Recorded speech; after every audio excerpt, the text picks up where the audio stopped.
आम्हाला राजगिरा लाडूच्या ह्या कंपनीमध्ये जॉईनिंग मिळालं आणि आज इथं 150-150 महिलांचं रोजगार उपलब्ध झालेला आहे। आपण जर राजगिरा लाडू हा लेकराला किंवा वडीलधाऱ्या माणसांना हा आपण रोजच्या रोज जर जेवणात दिला तर चांगलीच गोष्ट आहे।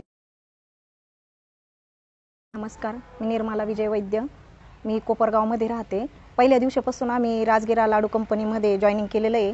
सुरुवातीपासून आहोत आम्ही आणि ही कंपनी आमची खूप छोटीशी होती। म्हणजे सुरुवातीला आमच्याजवळ एक मशीन किंवा एक 8 महिला इथून आमची सुरुवात झालेली आहे आणि हळूहळू विनय भैया, रोहित भैया यांनी आम्हाला खूप सहकार्य केलं, आम्हाला घडवलं, सांगितलं। कारण आम्ही फक्त घरात काम करत होतो, आम्हाला बाहेर कुठेही संधी मिळत नव्हती किंवा आम्हाला रोजगारही चांगला उपलब्ध नव्हता। आता आपण कोणाकडून बी काही जरी घेतलं तर ते आपल्याला आयुष्यभर कधी पुरत नसतं। आपल्याला रोजगार हा खूप एक महत्त्वाचा पॉईंट आहे।